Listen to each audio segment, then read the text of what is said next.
Damos la bienvenida al doctor Paul Carrillo Mora, jefe de la División de Neurociencias Clínicas del Instituto Nacional de Rehabilitación Luis Guillermo Ibarra Ibarra. Es médico cirujano por la Facultad de Medicina de la UNAM, especialista en neurología clínica y doctor en neurociencias.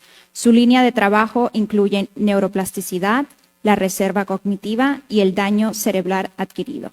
La conferencia se llama Reserva cognitiva en la adultez de personas con discapacidad intelectual. Bienvenido, doctor.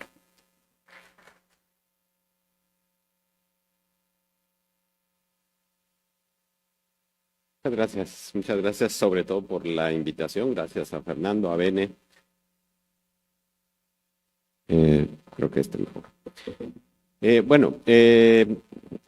Quisiera hablarles hoy de este tema que pareciera a lo mejor un poco disímbolo al resto de temas que se van a estar tocando aquí, pero justamente lo que pretendo de alguna manera es que todo el mundo vea cómo este concepto que hemos estado investigando ya desde hace algunos años, ahí en la división y en el instituto, tiene mucho que ver en realidad con todos estos temas de la discapacidad intelectual. De hecho, la charla está un poco dividida así.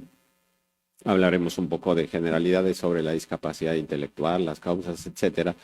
Después, sobre este concepto de reserva cognitiva que nos es directamente o está directamente relacionado con todos, no importa literal la edad que tengamos o la condición que tengamos, es un tema de especial relevancia y justamente quiero convencerlos, al tratarse de una propiedad inherente del cerebro, del tejido nervioso, de cómo de alguna manera se relaciona o aplica en el caso de las personas, en particular adultas, con alguna discapacidad intelectual. Entonces, digamos, las definiciones técnicas de la discapacidad intelectual, pues a lo mejor son un poco áridas y complicadas de entender, pero es muy sencillo de entender porque, digamos, todas las habilidades cognitivas, todos los procesos que hace nuestro sistema nervioso, en particular el cerebro, pues la mayoría de ellos se desarrollan durante la infancia. Todos estos mecanismos que nos permiten aprender, ¿no? De alguna manera, se desarrollan en la infancia y cuando algo sucede, ¿no? Algo de aquí se desvía de alguna manera por distintas condiciones, pues a esto es a lo que le llamamos una discapacidad intelectual.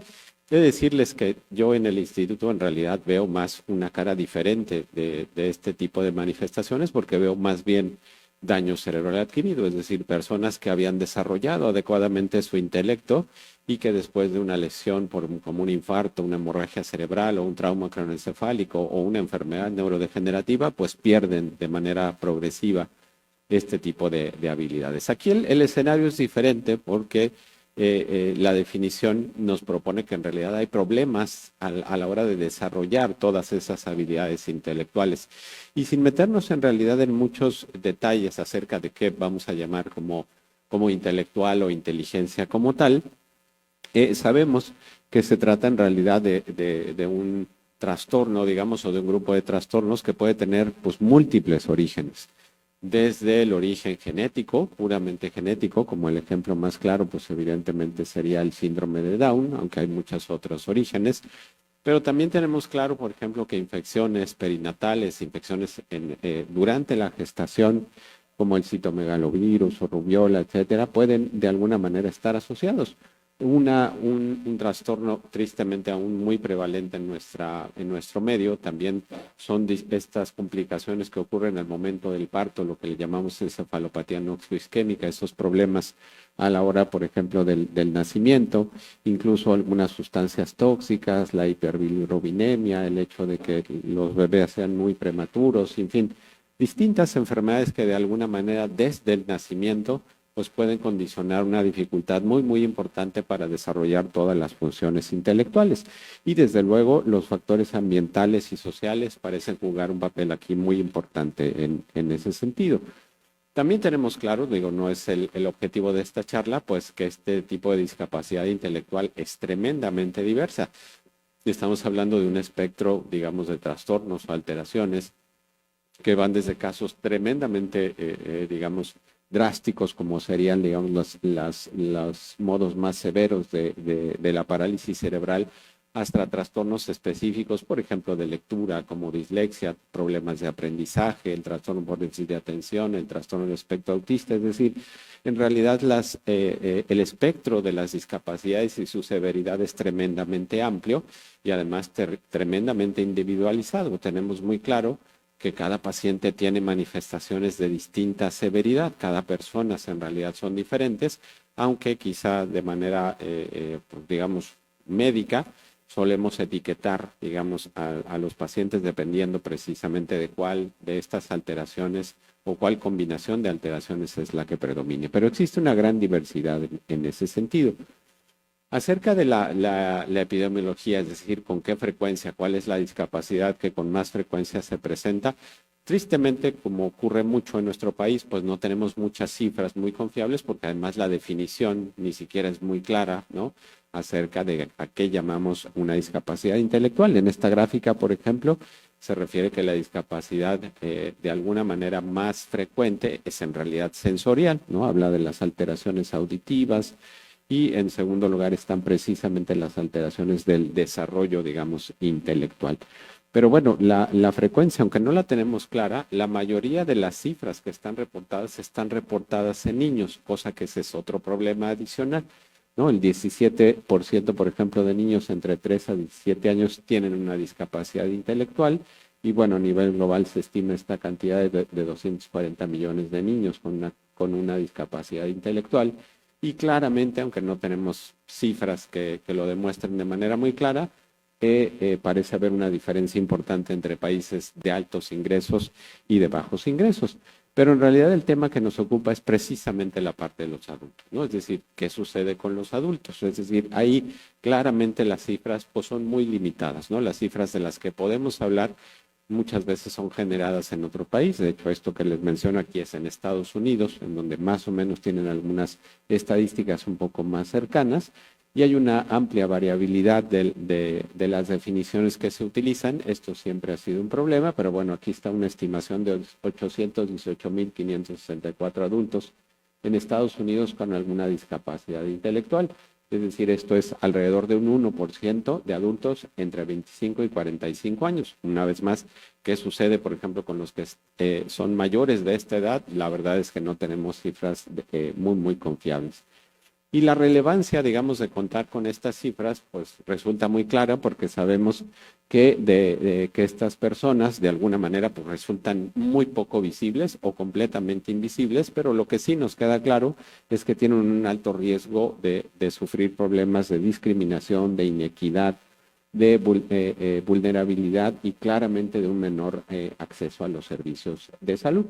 Esta gráfica que puse aquí me parece muy interesante porque es un análisis a lo largo de las décadas acerca justamente de esta prevalencia de la discapacidad intelectual en adultos, ¿no? Y vean, aunque parece oscilar desde 1980, parecía ser incluso un poco más baja, en realidad la frecuencia, digamos, de estos trastornos se presenta más o menos igual hasta más o menos el año 2000, aunque ha tenido algunas variaciones. Pero más adelante les voy a presentar estudios que me parecen muy interesantes acerca de cómo ha evolucionado no la frecuencia de la discapacidad intelectual en adultos, sino la severidad, que parece haber disminuido o mostrar una tendencia a la disminución.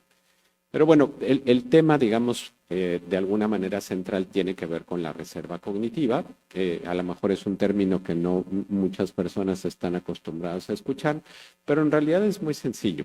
Esta definición, porque hay muchas, en realidad tampoco hay un consenso en ese sentido, realmente es abstracta y propone que la actividad cerebral, en particular evidentemente la cognitiva, cuando ésta se realiza de manera repetida y continua a lo largo de toda la vida de un individuo, de alguna manera, y eso es porque literalmente todavía no sabemos exactamente con gran precisión todos los mecanismos, parece proteger al cerebro. Parece proteger al cerebro del envejecimiento, por ejemplo, de las enfermedades, por ejemplo, y del daño cerebral, ¿sale? Entonces, lo que nos dice de alguna manera es que aquel cerebro que se ha mantenido en uso de manera continua parece estar protegido de distintas condiciones. Y eso es precisamente lo interesante del concepto. Más adelante vamos a ver este concepto de reserva cognitiva, cómo se relaciona con lo que estudiamos ahí en la división de neurociencias, que es la neuroplasticidad, que es el fenómeno de alguna manera que está detrás. Un poco para explicar de dónde viene este concepto de reserva cognitiva, este surgió en realidad de tres líneas, digamos, o de tres fuentes principales. Desde los primeros estudios que se hicieron de índole epidemiológico, es decir, para analizar qué factores de alguna manera favorecían el desarrollo de demencias como la enfermedad de Alzheimer, se observó que así como sabemos en la actualidad que hay factores que predisponen a desarrollar una enfermedad como la enfermedad de Alzheimer, también hay algunos que la protegen, de alguna manera nos protegen. Y uno de los que de manera muy consistente parece protegerlos es la educación. Es decir, aquellos que tenían un nivel de educación más elevado parecían tener cierto grado de protección y esto desde los primeros estudios se observó de manera consistente, ¿no? Entonces, ahí parecía haber un factor protector en este sentido. Otra línea de investigación tuvo que ver ya cuando se comenzaron a analizar los cerebros de los pacientes con enfermedad de Alzheimer, pudimos ver justo las alteraciones que presentaban estos pacientes en el cerebro y entonces pudimos ver incluso la severidad, digamos, de las lesiones patológicas que tenían los cerebros de los pacientes con enfermedad de Alzheimer.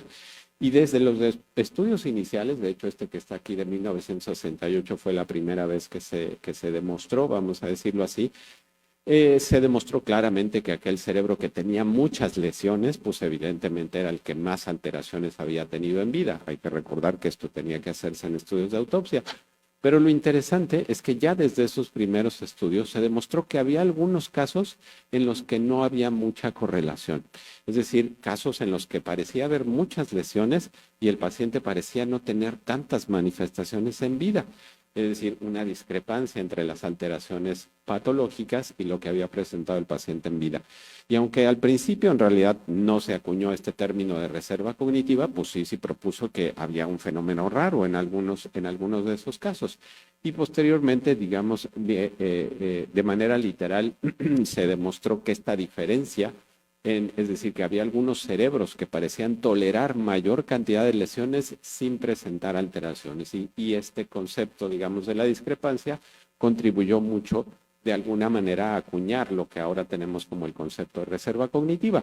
Esta gráfica pretende justamente representar de alguna manera ese fenómeno en el que se representa, por ejemplo, aquí el rendimiento de memoria de una persona, vamos a decirlo así, y se compara el de una persona con una baja reserva cognitiva con una de alta reserva cognitiva. Y lo que se propone es que conforme va aumentando la enfermedad, aquí haciendo el símil con una enfermedad de Alzheimer, una persona con una baja reserva cognitiva, pues presenta la enfermedad antes, ¿no?, que una persona que tiene una alta reserva cognitiva, que probablemente puede presentarla después. Algo que es completamente cierto de esta gráfica es que parecen al final llegar los dos al mismo punto y uno podría decir, pues qué chiste tiene entonces si realmente los dos al final llegan al mismo punto. Esta diferencia entre esto y esto puede representar décadas en realidad, décadas de calidad de vida para las personas, es decir, es muy relevante en ese sentido.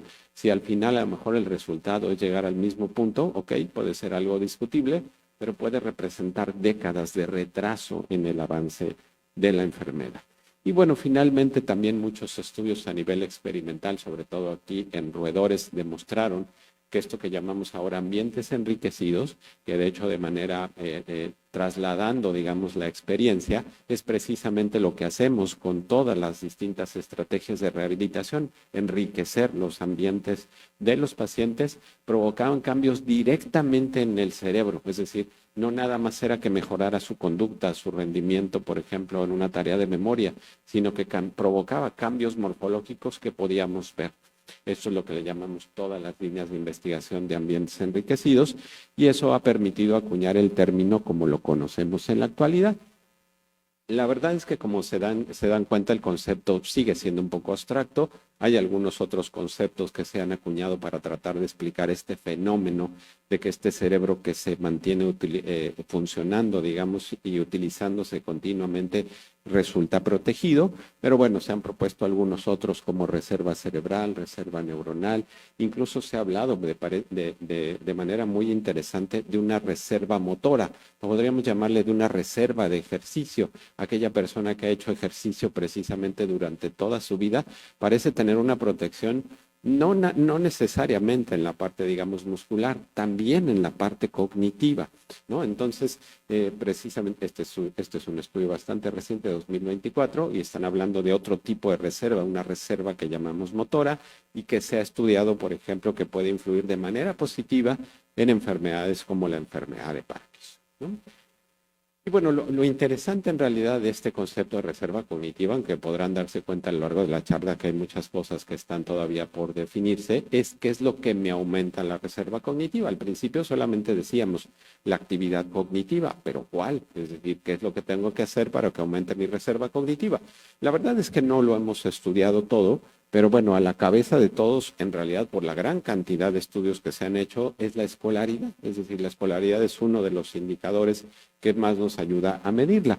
Y de ahí, por ejemplo, se ha utilizado el cociente intelectual, la actividad laboral, la lectura, el aprendizaje de otro idioma, algo súper importante que es la interacción social, que se ha sobre todo estudiado de manera formal más en adultos mayores y que parece ser un factor muy importante que la incrementa, actividades de ocio y esparcimiento, en especial, por ejemplo, aquellas tareas como la elaboración de crucigramas y rompecabezas, ajedrez, etcétera, este tipo de cosas, el aprendizaje musical, y bueno, aquí les anoto algunos otros factores que se han asociado, los pongo en rojo porque estrictamente no son cognitivos, pero el ejercicio, sin lugar a dudas, se trata de uno de los factores que más de alguna manera protegen al cerebro. La dieta, la calidad de sueño y desde luego incluso se ha demostrado que hay factores genéticos que favorecen que una persona tenga más reserva cognitiva que otra. Es decir, se trata de algo bastante extenso.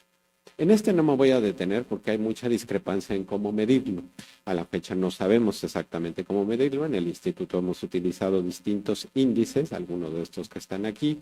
En realidad nosotros estamos un poco más enfocados en el desarrollo de biomarcadores de reserva cognitiva, pero no se tiene bien claro en realidad cómo medirla. Usamos cuestionarios, digamos que de alguna manera nos permite medir justo esto, qué tanta actividad cognitiva tiene el individuo. Y así lo estimamos en realidad. Y aunque lo hacemos de manera tremendamente gruesa e imprecisa, lo interesante es que el marcador sigue siendo muy consistente, es decir, sigue de alguna manera previniendo muchas enfermedades. Y esto es quizá lo más interesante del fenómeno. Aquí hay una lista no exhaustiva de todas las enfermedades o condiciones en las cuales se ha demostrado que esta reserva cognitiva aminora o disminuye o retrasa o mejora la respuesta terapéutica. No nada más el Alzheimer, sin lugar a dudas es la más estudiada, pero lo interesante, y es justo en lo que estamos involucrados más recientemente, es en cómo modula incluso distintos trastornos psiquiátricos, como la depresión, como la ansiedad, como el trastorno bipolar, como las adicciones, etcétera, ¿no? Entonces, esto es quizá lo más interesante, es decir, no da nada más de alguna manera protege a la cognición, sino parece ser un protector cerebral universal, que eso es lo que pretendemos demostrar en la división de neurociencia. Y bueno, de esto les hablaba, precisamente hay efectos menos conocidos de la reserva cognitiva que a mí me parecen particularmente interesantes, particularmente útiles, que es la parte, por ejemplo, de que disminuye mucho el riesgo de padecer depresión, por ejemplo, de padecer ansiedad también, ¿no? Y se ha utilizado, digamos, como un indicador en muchas otras enfermedades, o sea que pudiera ser algo pues bastante explotable. Y bueno, de esto ya les había adelantado un poco cuál es la relación que hay entre este asunto de la reserva cognitiva y la neuroplasticidad, pues directa de alguna manera, ¿no? Esta es una de las definiciones que dan de la neuroplasticidad. Y sin meternos en aspectos técnicos, literalmente la propiedad de neuroplasticidad es inherente al tejido nervioso, ni siquiera es una propiedad única de las neuronas, es decir, hablamos de que es un conjunto en realidad o una propiedad de todo el tejido nervioso y literalmente la propiedad lo que representa es que el cerebro no se queda quieto en ningún momento, ¿de acuerdo? De hecho, funciona cambiando de manera constante y continua. Si por alguna razón deja de cambiar, es decir, disminuye su capacidad de neuroplasticidad, se enferma, ¿no? En la actualidad todavía no tenemos definido adecuadamente una enfermedad por un trastorno de neuroplasticidad, pero estamos casi seguros que en las próximas décadas se etiquetará a la depresión como un trastorno de neuroplasticidad. Las evidencias en realidad científicas en ese sentido, la verdad es que son las más contundentes y probablemente después estemos hablando de trastornos de neuroplasticidad. Pero bueno, conceptualizamos que en realidad esta propiedad de la neuroplasticidad, cuando se lleva durante mucho tiempo, es lo que llamamos a largo plazo la reserva cognitiva. Es un proceso, le llamamos de metaplasticidad. Un cerebro que se le ha pasado toda su vida cambiando y aprendiendo cosas, es muchísimo más adaptable a lo que ustedes quieran, ¿no? Esa es la hipótesis de alguna manera que se sostiene. Pero bueno, precisamente lo que queremos saber es cómo se aplica esto a una persona con discapacidad intelectual. Y eso es verdaderamente reciente en este sentido. Cuando revisaba precisamente el tema, pues una de las preocupaciones más importantes de todas estas personas adultas con discapacidad intelectual tiene que ver precisamente con el incremento de la longevidad. Hace precisamente muchas décadas, la preocupación acerca de cuando esta persona sea un adulto, la verdad es que era algo en lo que pocas veces se pensaba. La diferencia que hay actualmente en cuanto a la longevidad ha cambiado drásticamente de ser un promedio de 30 años, por ejemplo, en los pacientes con síndrome de Down, llega ahora a los 60 años y entonces estos pacientes adultos con discapacidad ahora intelectual pues tienen más predisposición a desarrollar una gran diversidad de enfermedades, es decir, hay un incremento en el riesgo de deterioro cognitivo, en los pacientes con síndrome de Down hasta el 88% de los que llegan a 65 años desarrollan una enfermedad muy similar a la enfermedad de Alzheimer. Tiene ciertas peculiaridades la enfermedad de Alzheimer que se ve en estos pacientes. Y bueno, esto además representa un reto diagnóstico porque la mayoría de los instrumentos que utilizamos para tratar de demostrar demencia no están pensados para alguien que tiene una discapacidad intelectual. Eso es otro reto adicional que tenemos ahí para diagnosticarla. Aunque interesantemente, y de esto es de lo que les hablaba al principio, parece haber una tendencia que para mí es muy interesante, no en realidad, no una disminución de los casos de discapacidad intelectual, pero sí de la severidad, es decir, ya no son tan severos como antes. Y eso es algo muy importante y quizá precisamente tenga que ver con este asunto de la reserva cognitiva. Es decir, todo esto de lo que se va a estar hablando a lo largo de las charlas tiene un impacto en que sea menos severa, sí, sin lugar a dudas, por supuesto que sí. Y es muy probable que esta sea la diferencia. Está aumentando la longevidad, pero por fortuna, y lo que pretende este tipo de eventos es también aumentar la estimulación que se da a estas personas para evitar que, digamos, o reducir a que una minoría de estos casos tenga una discapacidad intelectual tan severa, ¿no? Ese es a lo que se apuesta de alguna manera. La verdad es que hay muchas controversias acerca de cómo medirlas, si no sabemos adecuadamente incluso cómo medir o diagnosticar, digamos, este deterioro cognitivo en las personas con discapacidad. Cómo medir la reserva cognitiva es otro reto, pero de manera interesante, digamos, se han propuesto, me voy a permitir saltar a la que sigue, porque los indicadores parecen ser muy diferentes, por supuesto. Si tomamos ahí exclusivamente el factor por excelencia, que sería la escolaridad, pues vamos a tener muchísimos problemas a la hora de medirlo. Así es que hay que desarrollar nuevos indicadores. E interesantemente, este estudio analizó precisamente 17 estudios que tratan de buscar qué factores, en el caso de personas adultas con discapacidad intelectual, incrementan esta reserva cognitiva. Y para no hacer, digamos, extender la plática, precisamente todos estos indicadores que son completamente diferentes a los que utilizaríamos, entre comillas, en una persona sana, como el tipo de escolarización, por ejemplo, la estimulación ambiental que recibe, el ejercicio físico, la escolaridad de los padres, los factores socioeconómicos, la interacción social, las actividades laborales, las actividades de ocio, el grado de autonomía que tiene. Todos estos son factores de reserva que suman en los pacientes con discapacidad intelectual. Es decir, lo que tenemos que hacer justamente para los que estudiamos este fenómeno, la reserva cognitiva, es cambiar los indicadores. Ya de antemano sabemos que todos nuestros indicadores de reserva cognitiva están muy orientados al aspecto académico y eso es un sesgo tremendo porque alguien que ha tenido una baja escolaridad le va a ir muy mal en una escala de reserva cognitiva y no sería justo. En realidad hacen falta muchas adaptaciones ahí, culturales, incluso diferencias de género que estamos incluso estudiando en la actualidad ahí, para poder medirla de una manera más precisa.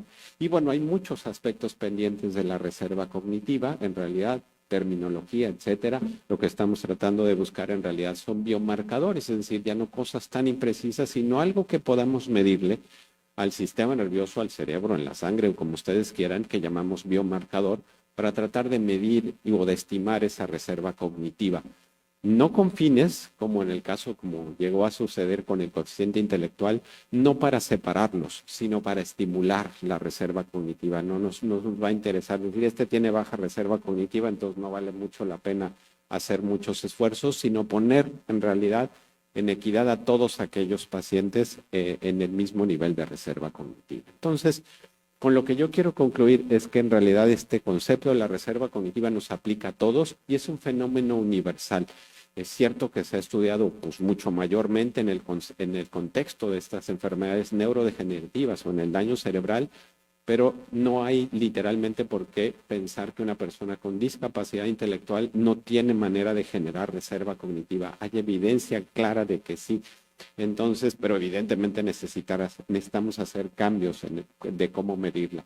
Por lo tanto, está presente en todos los individuos, en absolutamente todos. Todos son susceptibles de experimentar sus efectos moduladores, no importa su estado cognitivo, intelectual, o me atrevería a decirlo también ahí, físico, en todos los sentidos. ¿Por qué? Porque es una propiedad del sistema nervioso, se acabó de decir, no es nada más de unos, los más aventajados, y los que no son más aventajados no la tienen, ¿de acuerdo?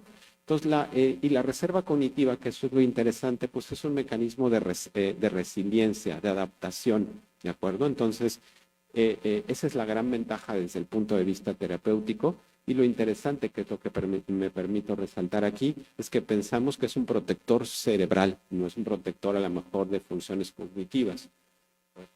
Digamos, de alguna manera podemos centrarnos en este aspecto, pero las investigaciones han sugerido que en realidad protege al cerebro de manera global, no nada más en la parte cognitiva, que es lo interesante, ¿no? Los efectos moduladores de esta reserva cognitiva están muy poco estudiados y sistematizados en personas con discapacidad intelectual, en particular en adultos. Y bueno, este incremento en la reserva tiene el potencial, al menos teórico, de reducir distintas alteraciones y riesgos cerebrales en adultos con discapacidad intelectual. Solo hay un estudio por ahí en donde se ha demostrado justamente que personas, por ejemplo, con síndrome de Down, que fueron literalmente expuestas a una gran cantidad de estimulación cognitiva, claramente modula y retrasa el inicio de los síntomas cognitivos hasta en una década, por ejemplo, ¿no? Es decir, claramente la reserva cognitiva no previene enfermedades, no quita el síndrome de Down, pero puede modular de una manera muy, muy importante sus manifestaciones, hacerlas muchísimo más tratables y al fondo, que es en realidad lo que nos interesa muchísimo más, mejorar la calidad de vida de estos pacientes, ¿no? Y bueno, aquí les presento al final algunas de nuestras líneas de investigación. Como podrán darse cuenta, la mayoría de ellas están enfocadas a daño cerebral en realidad, pero recientemente estamos enfocándonos en trastornos mentales y sin lugar a dudas yo creo que con este tipo de eventos nos abrirá mucho la visión para también enfocarnos en personas adultas con discapacidad intelectual, que es un terreno que en realidad, al menos en México, en este tema, pues nadie evidentemente ha explorado, ¿no?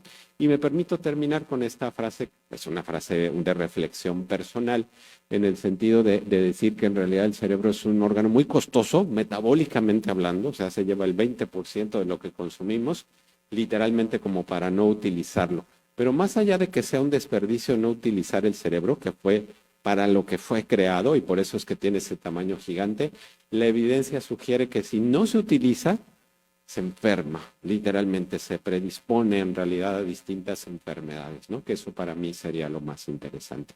Muchísimas gracias a todos por su atención.